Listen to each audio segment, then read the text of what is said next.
La la la la la la la la la la la I'm la Camille la Who la Armstrong, la also la known as la the la Performing la Arts Renaissance la Woman.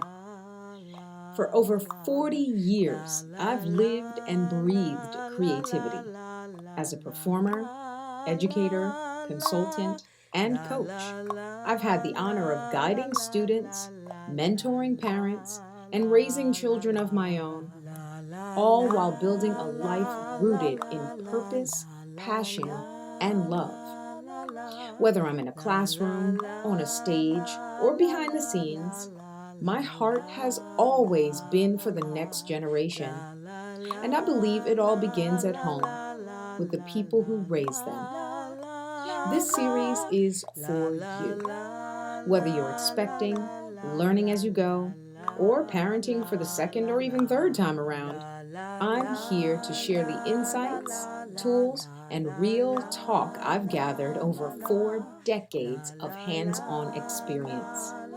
Welcome to Camille Who, the Child's Whisperer. I'm so glad you're here. I hope that what I share supports you, challenges you, and empowers you on your wild journey of parenting. To Binky or not to Binky? That is the question for many, many new parents. I know that there are a lot of questions as to whether to give your child a binky or not and why. Let's go to why. Why do we even give the child the pacifier to begin with? And when we give our baby a pacifier, then we have to reevaluate later on. This is what our needs were. Are they the needs now? I believe the binky or the pacifier, I don't even know why it even is called a binky, because that makes the name sound fun and cute. And it's not fun and cute, it's a pacifier. You are using the tool to pacify your child. Some children need to be pacified. Not all babies need to be pacified.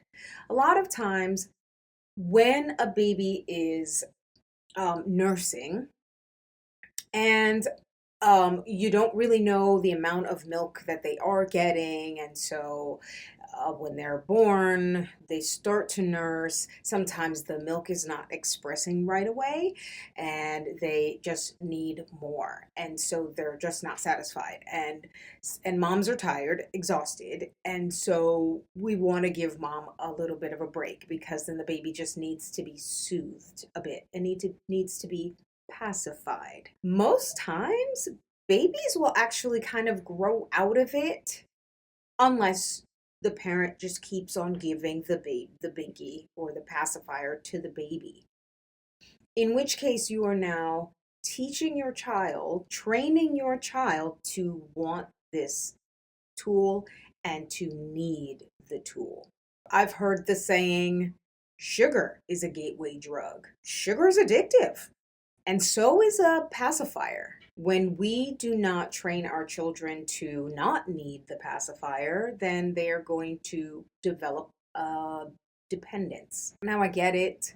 We want to be able to just make sure our baby's okay and taken care of, and they're not upset about anything. We just want to make sure that they're okay. And I get that. But we have to come out of that mode of like being that everything for the baby. We have to come out of that. We have to train ourselves as parents, because we'll take that into teenage years.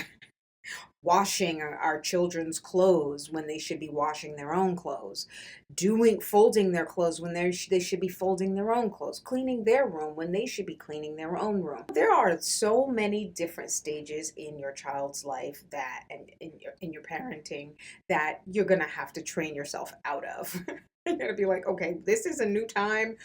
Well, I have to train myself to not do this anymore because my child is like just old enough to not need that. And so I don't have to do that anymore. I can now do this, or I can kind of lay off, or I can just, relax now at this point. Same thing with the pacifier. Some babies don't need a pacifier at all. And for some reason, hospitals give the pacifier to the parents to give to the baby, or they give the pacifier to the baby automatically. There is no question. There's just, all right, here's what you do. But it's not really what you do all the time. Some babies just need to hit skin on skin touch. Some babies just need to be on the breast. And even if there's not a lot of milk production at the moment, they're still getting comforted.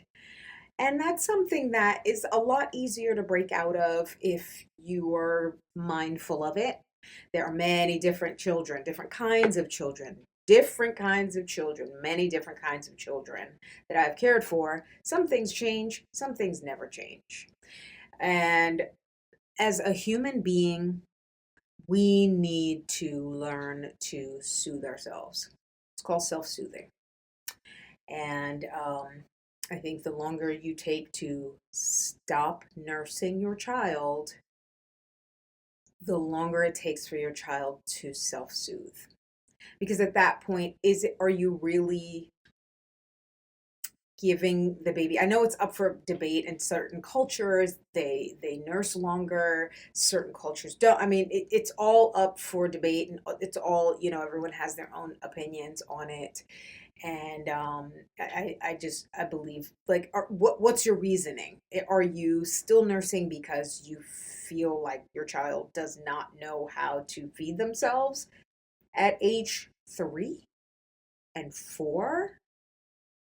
Because, they do.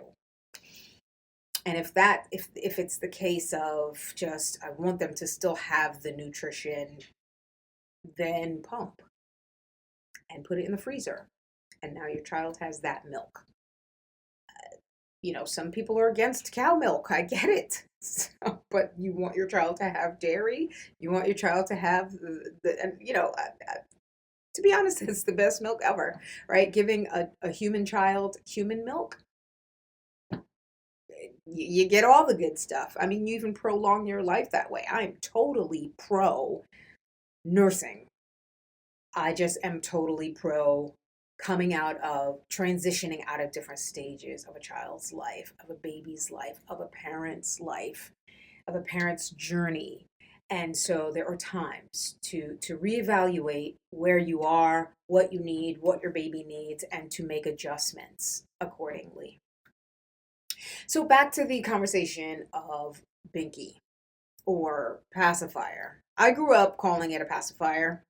I think that's what it is officially. And people call it Binky, people call it Bobo, all these little cute little names, but it's not cute.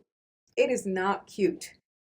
It is the gateway drug. It gets your child addicted to needing to be soothed by this thing.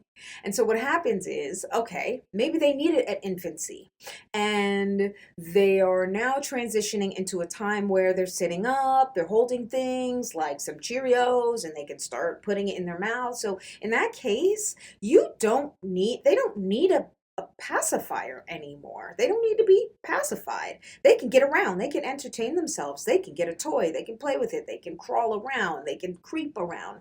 They can self-soothe in other ways. They don't need to suck on anything still. So what happens is, what I've seen happen is parents don't reevaluate.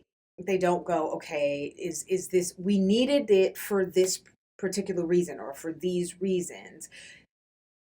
Is it necessary now? Do we need it for those reasons anymore? And a lot of times when your child is moving around and getting things, like at that point, you don't need it anymore. Your child can snack on some Cheerios. In fact, that's the time where your child should be putting things in their mouths, because actually we learn what things are by putting them in our mouths. We learn the texture, we feel things, which is why it's so important to not leave things laying around on the floor and in your house that is toxic or electric or sharp. Everything there's just the senses, the sense of taste and touch that's happening is helping us to catalog what smooth is, what's rough, what is bumpy, what is cold, what is hot. Um, all of those things, I think that there was this experiment, a little experiment that you do with like 2-year-olds or 3-year-olds, or you put your hand in a box and you don't know what it is, but you feel around for it. The reason why we can tell what it is because we've done that cataloging way back when we were 6 months old, 7, 8 months old, sitting up, grabbing stuff, putting things in our mouth. So it's a very important part of early childhood development that we put things in our mouths. At that point, it's not necessary for a pacifier. And really, the earlier you take that pacifier away from your child, the better. They will not remember it. They will not really miss it as much because it's just, okay, cool, you need to be soothed. I'll pat you on your butt going to bed. Now, if you feel like your child is going through a period where they just need to be pacified a little bit longer and you need a break, by all means continue. However, you need to know that when it's time, it should just be used for going to sleep. If they are crawling around, and if they're picking things up and putting things in their mouths, and if they're at that point they're starting to exercise their voice, they're crying, which is a necessary part of their early childhood development, by the way. Stopping a child from crying is not always the solution. Sometimes we have to let them cry. Sometimes that is just them expressing themselves. If you must, then just use that pacifier for sleep time, bedtime. That's it.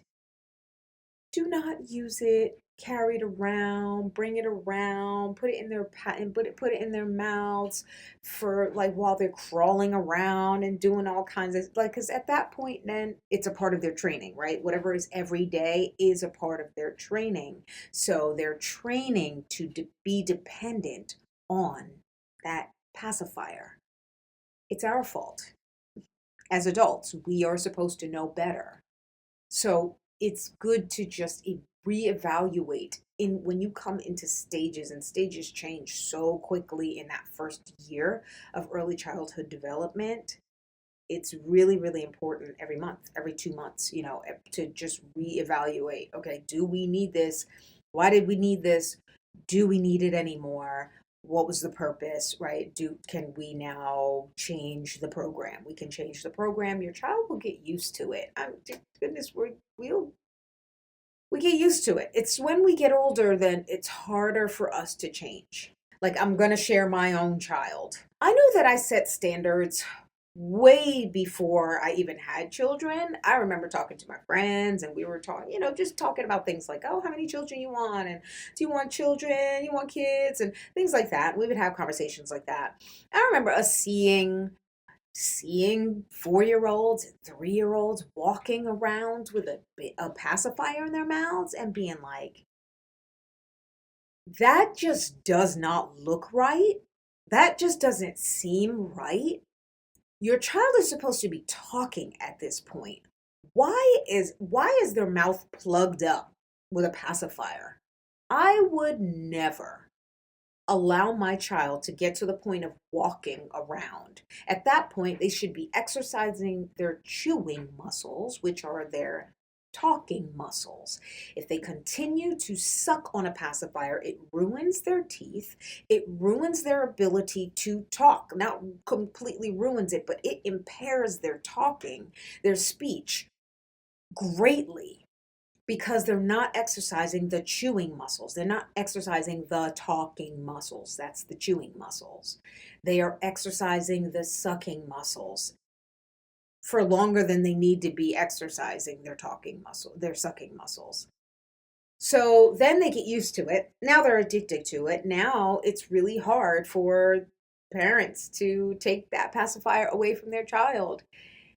But honey, this is one of those things where you have to say, I love you, and that's the reason why I'm going to take this thing away from you. Like I said, I set the standard way before I had any children. So by the time I got to my first child, she needed a pacifier